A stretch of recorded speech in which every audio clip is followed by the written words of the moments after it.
तो आज हम लोग स्टार्ट करने वाले क्रेनियोफेशियल एनोमलीज का डेवलपमेंटल डिस्टर्बेंसेस ऑफ जॉ, इग्नेथिया। तो इग्नेथिया जो है उसको हम लोग ओटोसेफेली या फिर होलोप्रोसेनसेफेली इग्नेथिया भी कहते हैं।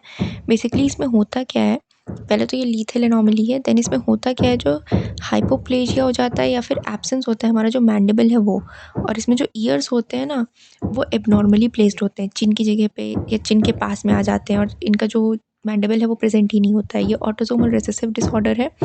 देन इसमें बताया ही हमने कि पोर्शन ऑफ जॉ मिसिंग होता है।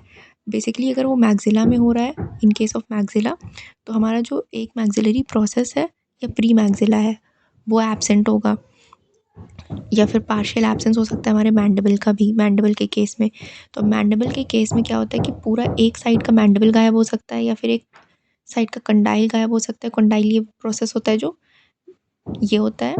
देन इसमें हमारा रेमस का भी एक साइड पूरा गायब हो सकता है। अब होता क्या है, कभी कभी ऐसा होता है कि बाइलेटरल एजेनेसिस होता है कंडाइल का, मतलब जो दोनों साइड के कंडाइल हैं वो गायब हो सकते हैं, या फिर जो दोनों साइड के रेमस हैं वो भी गायब हो सकते हैं। तो उनको हम लोग bilateral agenesis of condyle, bilateral agenesis of ramus ये कह सकते हैं। फिर हमारा इसमें होता क्या है कि जो हमारे ईयर्स हैं मैंडिबल के केस में, अगर यूनिलेटरल एब्सेंस है तो वो हमेशा डिफॉर्म हो सकते हैं या फिर एब्सेंट भी हो सकते हैं।